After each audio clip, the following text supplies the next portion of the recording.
उत्तर प्रदेश की सियासत में क्या एक बार फिर से अखिलेश और ओपी राजभर साथ नजर आएंगे? जी हां, पहले आपको पूरा प्रकरण समझा देता हूं। हाल फिलहाल में हुआ क्या, दरअसल आप सभी ने देखा, अब्बास अंसारी जो मऊ सीट से विधायक थे, उनको 2 साल की सजा सुनाई जाती है हेट स्पीच मामले के चलते, जिसकी वजह से उनकी विधानसभा सदस्यता रद्द होने की खबर आती है।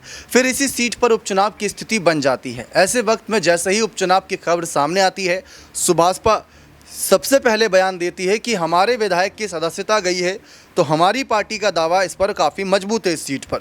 जबकि भाजपा नेताओं का कहना है कि दिल्ली से आलाकमान तय करेंगे किसको सीट देनी है, किसको नहीं देनी। वहीं ओपी राजभर की पार्टी कह रही है कि हम तो सीट लेकर रहेंगे, और हो सकता है कि जिस तरीके से पंचायत चुनाव अकेले लड़ने की बात ओपी राजभर ने कर दी, कल को मऊ सीट पर भी अकेले चुनाव लड़ने की बात कर दें। अगर ऐसा होता है तो ओम प्रकाश राजभर भी ये बात भली भांति जानते हैं कि उत्तर प्रदेश की राजनीति अगर आज के समय हम देखें तो गठबंधन वाली राजनीति बनती जा रही है। जैसे बिहार, महाराष्ट्र और झारखंड में हम देखते हैं, यानी एक पार्टी अकेले दम से आगे चले और उसको समर्थन मिलता रहे, ये पॉसिबल नजर नहीं आ रहा है। यही बात जानते हुए अखिलेश ने भी राहुल का साथ लिया था। मायावती भी कहीं ना कहीं बड़े एक गठबंधन साथी की तलाश में नजर आ रही है, ऐसा कहा जा सकता है।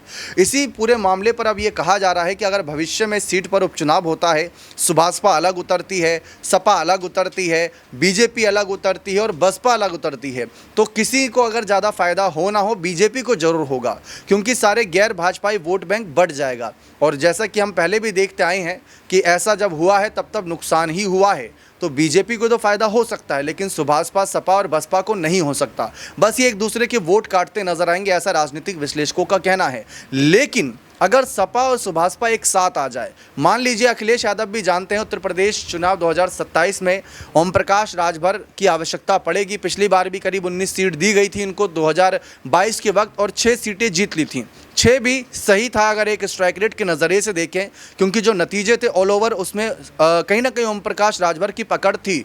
और ऊपर से अब तो राजभर का एक्सपीरियंस भी काफ़ी है, योगी सरकार में मंत्री पद पर भी रहे हैं, तो वो बीजेपी के खिलाफ एक हथियार के रूप में अखिलेश ओपी राजभर को आगे कर सकते हैं। लेकिन सवाल यह आता है कि क्या ओपी राजभर अखिलेश का साथ लेना पसंद करेंगे, क्योंकि पहली मांग तो यही होगी कि हमें ये सीट फिर से दो, जबकि 2022 में पहले ही अखिलेश ने इनको दी थी, तो दोबारा देने में मुझे नहीं लगता कि इनको कोई परहेज होगा अगर बातचीत करते हैं तो।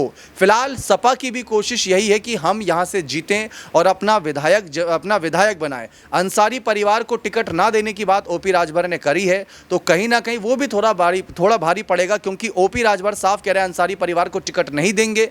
तो सवाल है कि भाई अगर कल को सुभाषपा सपा एक साथ भी आ जाती है और अंसारी परिवार को टिकट नहीं देंगे, तो कैंडिडेट कौन होगा? कैंडिडेट के नाम में सबसे बड़ा नाम एक चल रहा था अरविंद राजभर का, क्योंकि लोकसभा चुनाव 2024 का गाजीपुर से वह कहीं ना कहीं हम देखें तो घोषी से उतरे थे, गाजीपुर से अफजाल उतरे थे, तो घोषी से उतरने के बाद उनकी करारी हार हो गई थी। तो ऐसे में अरविंद राजभर भी चुनावी मैदान में अपनी किस्मत आजमाना चाहेंगे, जरूर चाहेंगे कि 2027 से पहले कोई बड़ा पद मिल जाए।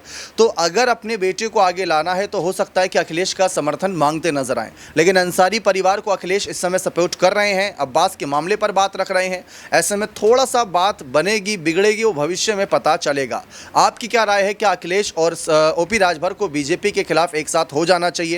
जितने भी गैर भाजपाई वोट बैंक है उसको एकजुट रखने के लिए क्या इन दलों को एक साथ आ जाना चाहिए 2027 से पहले? अपने राय कमेंट सेक्शन में अवश्य रखिएगा। बहुत बहुत शुक्रिया।